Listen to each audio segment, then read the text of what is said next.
This episode is brought to you by Pepsi Wild Cherry. Pepsi Wild Cherry is bursting with delicious cherry flavor and a sweet, crisp taste that gives you more to go wild for. Getting wild may look different these days, but whether it's opting for a solo Friday binge watch or a big night out, everyone can indulge in their wild side with Pepsi Wild Cherry. Also available in Zero Sugar. So grab a Pepsi Wild Cherry and get wild.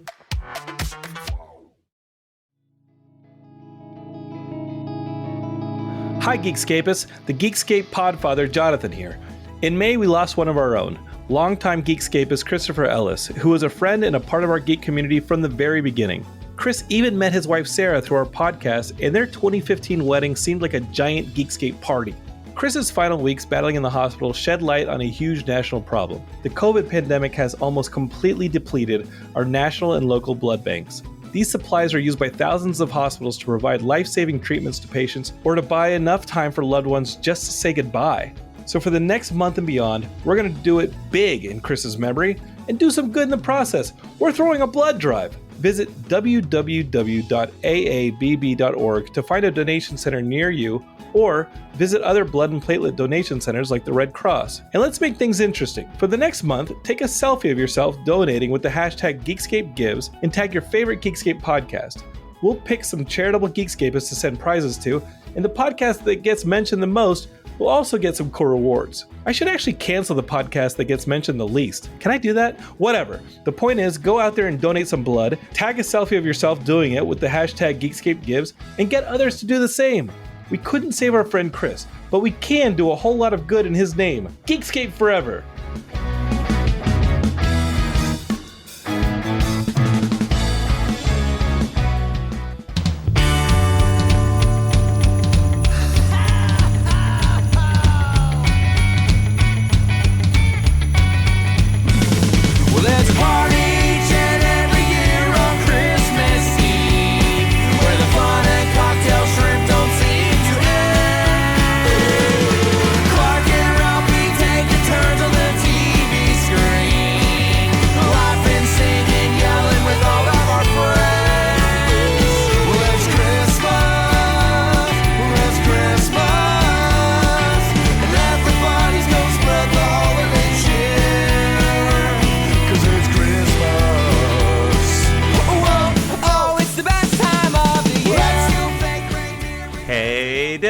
Hey, Matt. So, it's going to be a very musical August. Oh, a very musical August. So we're back now, where it's our first time recording post our stream, which I think turned out very well.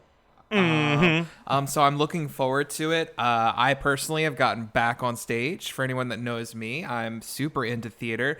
And honestly, it's been my first time back on stage in 5 years. Also, a pandemic happened last year, so I was supposed to return last year, but, the funniest thing happened. But yeah, so we're turning August into musical August. Yeah, it is. So we're going to start with a softball, right? We're not going to talk about a musical per se, but the topic at hand is taking a Christmas song and making a movie out of it. A la A Last Christmas. Yes. So, Last Christmas took the George Michael's classic and turned it into a delightful rom-com about a woman and her ghost. Yes. So, which I still say, don't let anyone talk you out of watching Last Christmas. Everyone deserves to experience it. No, it's a beautiful movie. It's a fantastic movie, and it's like there's parts where it's beautiful for genuine reasons, and then there's parts where it's beautiful in the Room Troll 2 kind of way. So you get two different types of movies in one movie. It's impressive. It is. It's pretty great. So Dylan, yes. Do you want me to go first, or are you ready? You go first, because mine's a little smaller now that I've got something in my head. But you go first. I like where I'm gonna take mine though. So go ahead. You go first. Okay. So this should be no shock to anybody. And keep in mind, like we said, Last Christmas is just barely related to the song, right? The song they pull quite literally, I Gave You My Heart and stuff like that, but it's not about the song. No. I think that there is something that could be mined out of Fairy Tale of New York. Okay. By the Pogues. right? Because like at its core, it's this anti-love song, I guess you could say. It's about a couple that's just relationship has fallen to shit on Christmas Eve. Yeah. And I don't know if that's the movie I want to necessarily make, but I want it to be one of those films where, similarly to how in Last Christmas, right, throughout that movie, beyond the fact that the lyrics are quite literal, the whole soundtrack is George Michael's songs, and then it builds to the finale where Emilia Clarke sings the song Last Christmas in a musical show.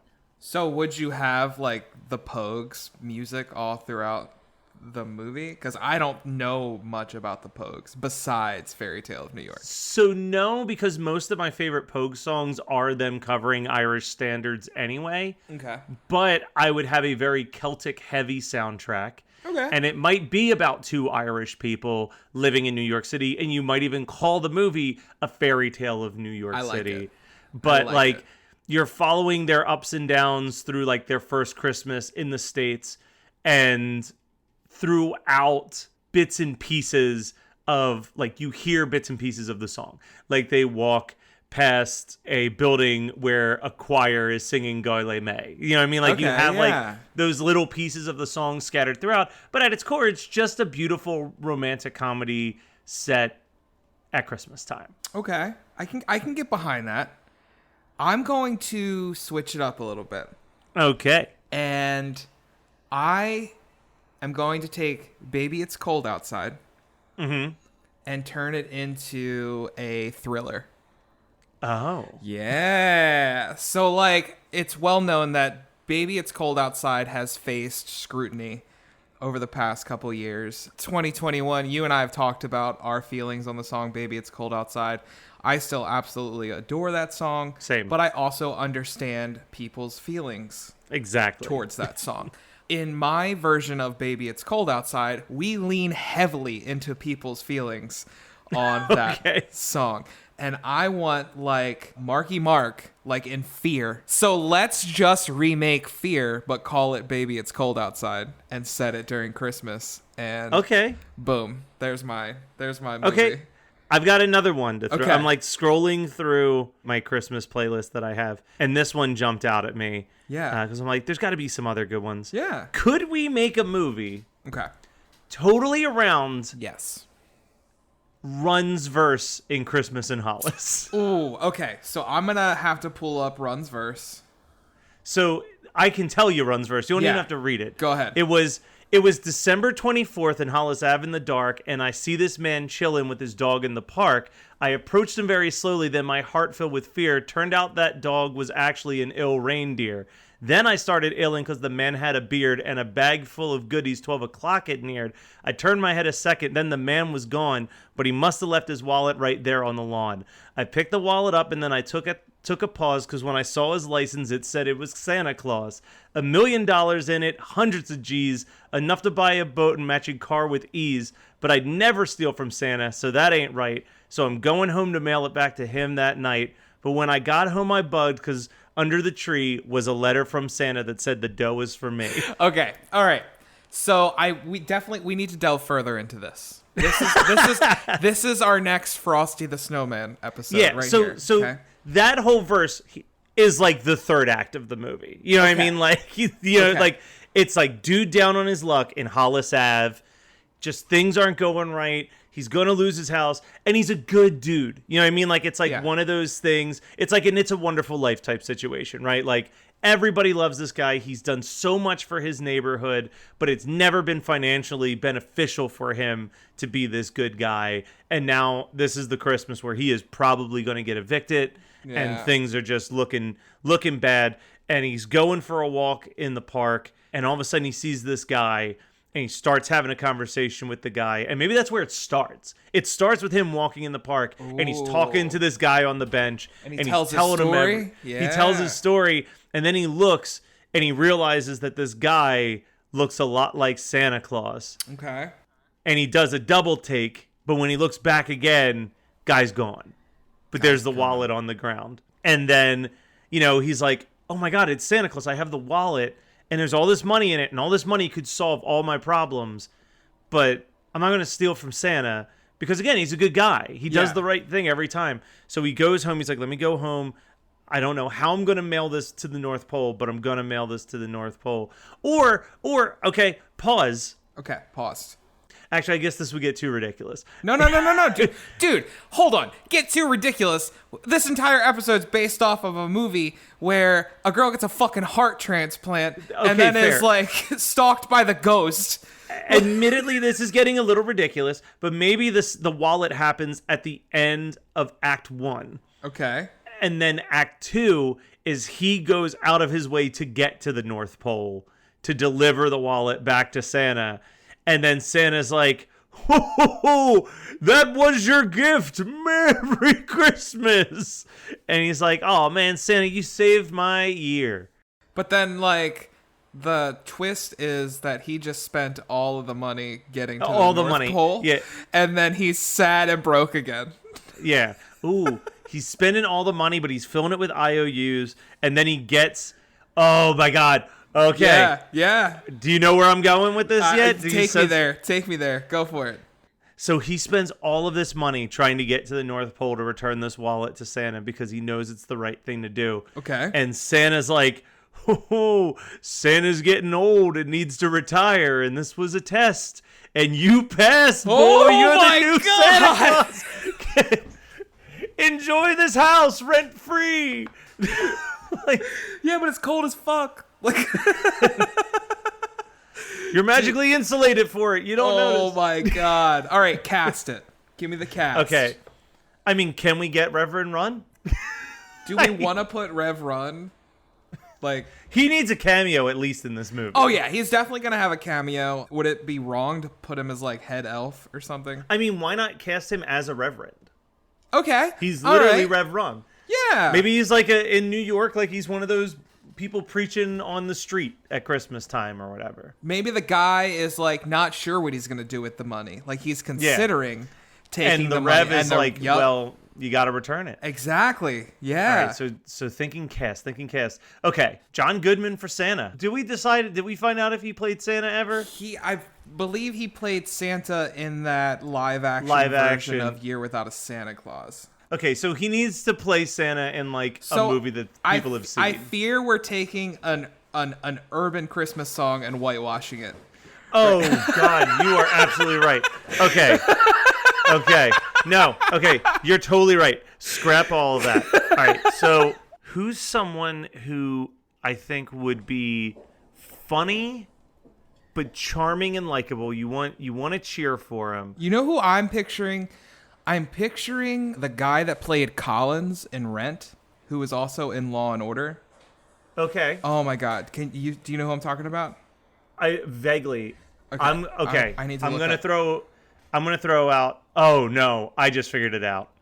What? Donald Faison, baby. Like, I would absolutely cast Donald Faison. I'm going to literally send this episode to Donald Faison. Do it. And say, hey, man, let's do this. Okay. Let's make this movie a reality. Like, not only do I love him because of Scrubs, and I obviously do love him because of Scrubs. Yeah. But, you know, listening to the podcast that he does with Zach Braff, Fake Doctors, Real Friends. Yeah. Like, he is a very likable person who I do think never got nearly as much credit as he did. You know what I mean? Like, he went from being the guy from Clueless to being the guy from Scrubs, but he never was just Donald Faison. You know what I Yeah. mean? Like, so, like, let's give him, like, a real meaty Christmas. This will play every year. Kids will grow up. He'll be, to a lot of a generation of kids, he'll be their first black Santa. I love it. I'm for it, dude. I'm for it. Yeah. TIAA is on a mission. Why? Because 54% of Black Americans don't have enough savings to retire. So in collaboration with big-name artists like Wyclef Jean, TIAA released Paper Right, new music inspiring a new financial future. With 100% of streaming sales going to a nonprofit that teaches students how to invest. Stream Paper Right now and help close the gap. Yeah, I'm for it. So, all right. And we said, we can go with John Goodman. I mean, he would be a great Santa, and we talked about that in Frosty. and he was a decent Santa in a really bad movie. So we could definitely do John Goodman as Santa. Like, I'm fine Or with if that. we want to get really nerdy, we already got Donald Faison, like, known Star Wars nerd. Yeah. Maybe get real weird. Maybe Kevin Smith plays Santa. Oh my God, I'm for it. I'm for it. And it's, oh my God, it's so funny because you're opening up more topics of conversation. This is way off topic, but I've just started rewatching the View Askewniverse movies. For those of you who don't know, Clerks 3 has been announced. They're doing a table read. They're of filming it. that shit right they're now, in the middle of filming.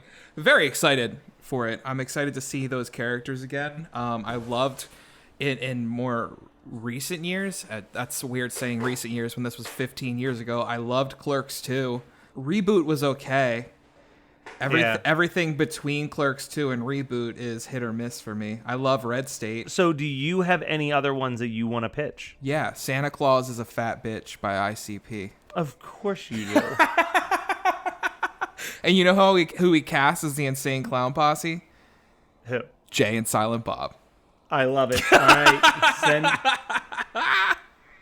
We get Jason Mewes as Let's Make Him Jay, because in terms of ICP, Violent J raps more than Shaggy does in all of the songs. Maybe not this one, Yeah. but in most of the songs. So we cast Jason Mewes as Violent J. And Silent Too Dope.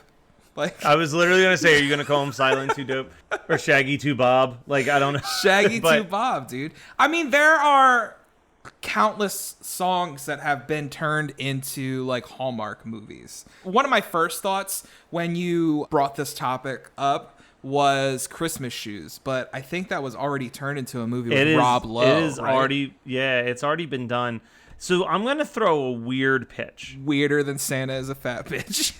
Yeah, well, because weird in the sense that I'm kind of cheating here. Okay. I think that there should be a movie of Trans-Siberian's first album, Christmas Eve and Other Stories, because it already has a narrative. It's already built to be told as a story. Yeah, that's a good one. Yeah, and those songs rip. Yeah. When you get to Old City Bar in that movie, Yeah. you tell me you're not going to have a tear coming down? Did you cry? 100%. We've talked about this before, like lyrics that like just gut punch you. Yeah. And one of them is in Old City Bar by Trans-Siberian Orchestra towards the end of the song when it builds and he just goes like, if you want to arrange it, the world you could change it. And I'm like, yeah, you can. Like, side note, I may have cried during my walk this morning while listening to Leonard Skinner Freebird. So I'm in a rough place. I don't know. Dude, I'm for it. So, like, here's the thing, and I almost wrote a Facebook status about it, and I was like, there is no way to articulate what is happening right now that doesn't make me seem like a crazy person. But I was like, I'm on this walk. I go for an hour-long walk every morning now. Yeah. And I'm just, the wind is blowing, and all of a sudden, no, not even that part happens. Just the organ starts at the start of the song, and I'm like, oh, Freebird, I haven't listened to this song in a while. And then that guitar comes in, and it's like, yeah, and I'm like, oh my God, it's so gorgeous out here. And then as he's singing the lyrics to Freebird, I'm thinking about all of the crazy decisions I've just recently made that are allowing me to be taking a walk first thing in the morning. Yeah. And I'm like, oh my God, like I've heard this song a billion times and it's never dawned on me that this song is like a love song to people willing to take a crazy risk to like live out their dreams. So then like I'm just getting up to my front step as the guitar solo is happening and I'm just like literally sobbing. I'm just like, oh my God. Like I was just like, I'm so overwhelmed by like, I'm doing the right thing. Like, it was like, you have those moments where you're like, I feel like something's telling me this is the right thing. And right now, that something is the sweet guitar riffs of Leonard Skinner. Yeah, dude. It's like letting me know I'm okay.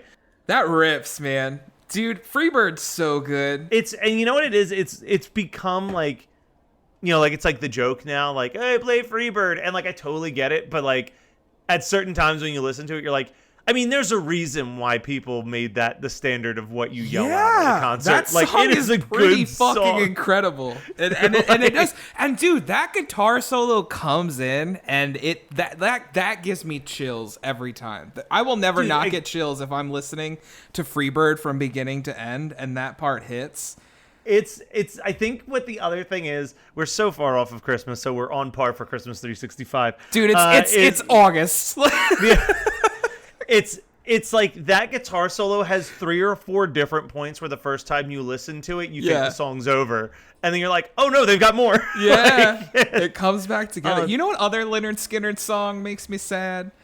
Is it Tuesday's Gone? Yep. Because that's mine. 100%, oh my God. Dude. It's my number 1 100%. Lynyrd Skynyrd song. I Number love 1 that by song. a bullet. Oh, it's beautiful. And it makes me think of Happy Gilmore, which is great. But I also just think it's a beautiful song. I'm still stuck in the Dazed and Confused. All right, so I only have one other thing that I could possibly consider turning into, maybe not a movie, but a kid's 45-minute short. But do you have anything? I do. Very similar. Little Saint Nick by the Beach Boys. We go tropical. Santa goes tropical. And we'll use some of the Beach Boys Christmas songs all throughout because they have multiple Christmas albums. And you know what? We'll make it like those old movies back in the day where we'll put like a band playing the Beach Boys in the movie. So I have an idea for that concept too. Yes. Right? Okay. So we establish that the week before Christmas, Santa's always a ball of nerves about everything. Okay. So Mrs. Claus is like, I'm giving you a Christmas gift. I've gotten you some tickets. You can go to Hawaii for the week before Christmas. Ooh. Just relax. Calm yourself. And he's like, okay. Then a hurricane hits. Oh, and he's no. not sure. He's not sure if he's going to be able to get off the island in time. Okay. So the elves bring Christmas to the island for him with all the reindeer, and it's like, if we're not going to be able to deliver the toys, we'll at least get to spend Christmas together here on this island.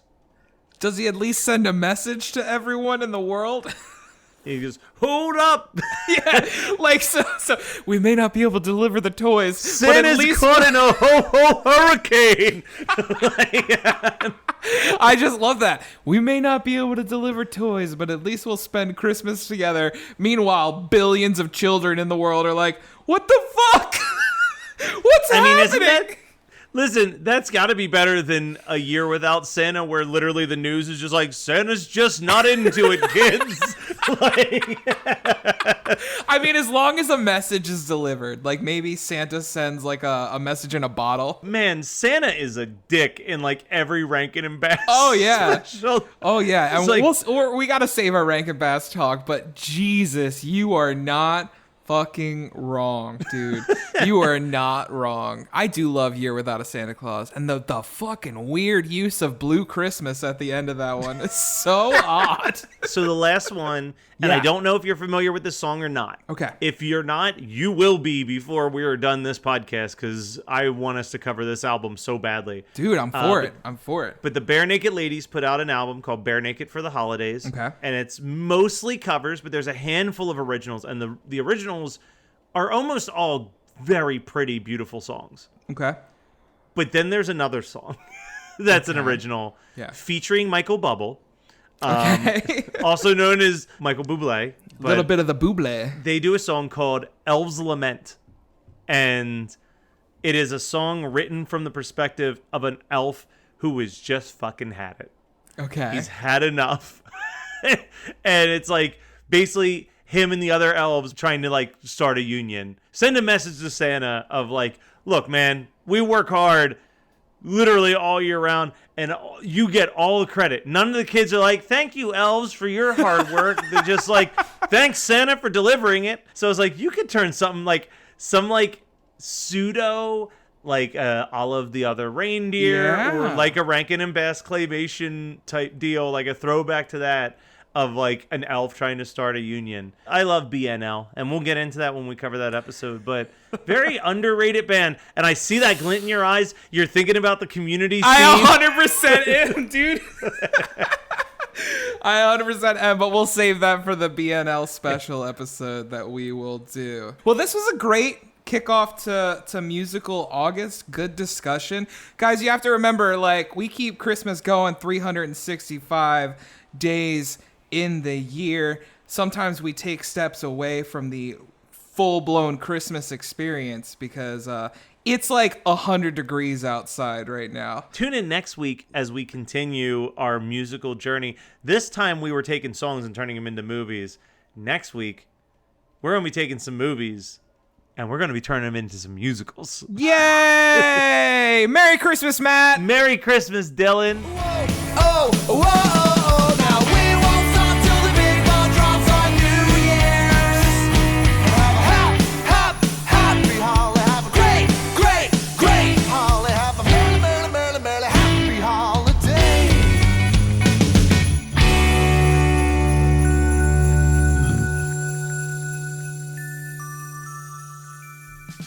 Well, I don't know. Everyone has a podcast now. Well, not really. What is true is that, according to Nielsen statistics, 55% of the U.S. population, that's over 155 million people, have listened to a podcast, and 24% of the population, that's 68 million people, listen to podcasts weekly. And these numbers continue to trend upward.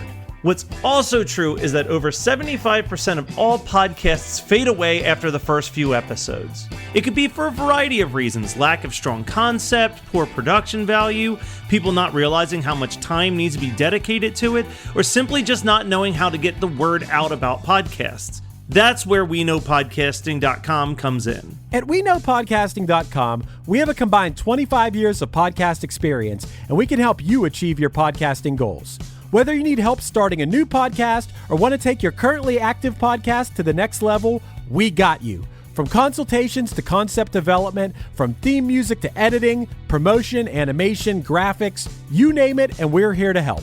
Don't become another failed podcast statistic. Let us guide you and help your show become a success. Check out the website at WeKnowPodcasting.com, and even if you're on the fence, don't hesitate to reach out. We're friendly guys, we're passionate about pods, and we're here to help. You're listening to the Geekscape Network.